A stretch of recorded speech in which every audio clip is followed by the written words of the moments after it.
Bushcraft 412. In today's video I'd like to show you my vintage 22 Savage Model 6A rifle. This rifle right here is, I received this as a gift. Not as a gift, but it's an heirloom, it's a hand-me-down. This belonged to my grandfather. And we're not sure exactly when it was purchased or, you know, where it's been, if you bought it originally or bought it used or whatever. So when I got this, we didn't really know a lot about it, other than it was my grandfather's, and he had it up until about the 70s when he gave it to my father. And then my father, of course, gave it to me. Like I said, this is a Savage Model 6A, which goes under a lot of different names. It's the Savage 6, and I believe also the Springfield Model 87, and there's numerous variants of that as well. These were made, I believe, starting in the 30s and were manufactured, I believe, until the late 70s. Long production run for these rifles. This particular model is a semi-auto, tube fed. What makes this gun so distinctive is the, as you can see here, the gill patterns that are on the far side of the chamber, and which gave these guns the nickname gil-guns.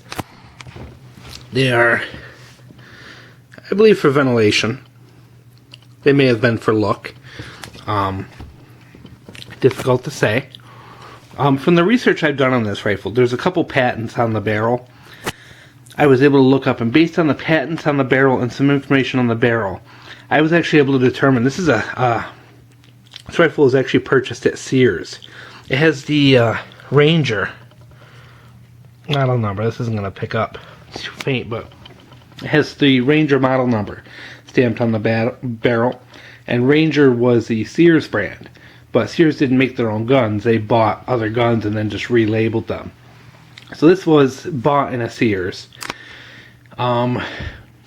Based on what I've learned from Sears, they only named them Ranger models until the 60s, so I know this gun is pre-60s, for sure, because after the 60s, I guess they went to J.C. Higgins as a brand name. But a couple clues as to the date with this. Number one is the patents on the barrel. Number two, it's a walnut stock, and hopefully we can show you this close up. But the checkering on this is actually hand done. If you look, like for example right there, you can see mistakes in the checkering because it was hand done. It's not perfect. So it's really neat that someone actually hand checkered this walnut stock probably 70 years ago. This gun is an exceptional gun, and one of the main reasons why this gun is exceptional is A, this is 70 years old, but B, the action. This gun works as a semi-auto, or if you push the bolt in or out, sets it between semi-automatic and almost like a bolt action mode. When you pull this out, you shoot around, you have to pull it back, eject it, put a new one in. Put it down, it shoots semi-automatic. And the other neat feature is when you're shooting, you pull the trigger, blam, bullet flies out, the chamber goes back. The chamber stays back until you release the trigger. So if you hold the trigger in, the bolt stays back. When you let the trigger go back, the bolt goes forward and reloads another round.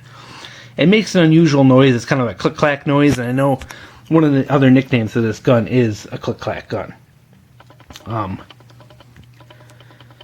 Very neat technology, very complex for the day, also very easy for it to break, which is unfortunate. A lot of small moving pieces in this. But one of the good things is to take this rifle apart is actually a piece of cake.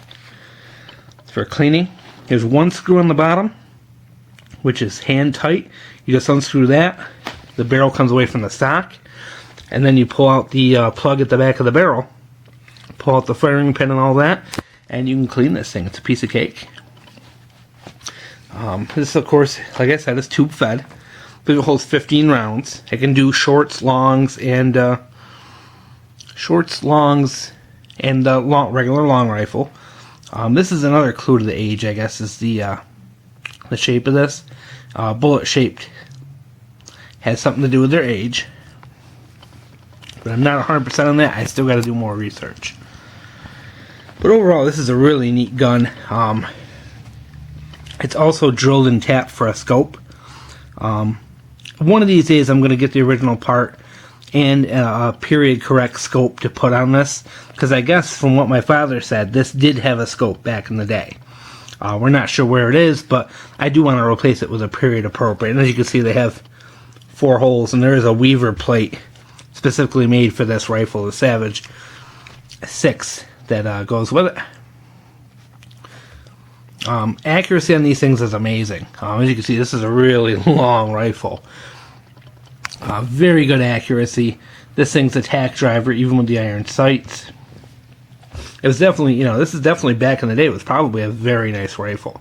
This is not, I'd imagine this is not something cheap. It was probably cheap. It was probably 10, 15 bucks back then.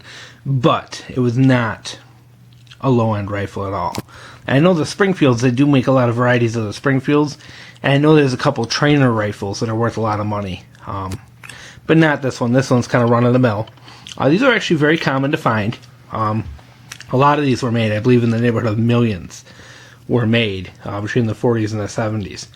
And being this is more of a 40s model, I believe I've tracked it down to between 45 and 47 based on the patents on the barrel. But very neat. I just wanted to kind of put this out there because I really love vintage rimfire guns. I have a few of them, and I want to do a couple of videos on them coming up. Because I think having a vintage rimfire is just a neat thing to add to your collection. It's a great way to, keep history alive and keep things going and pass these things on to your kids and your kids' kids so that they can see, what things were like.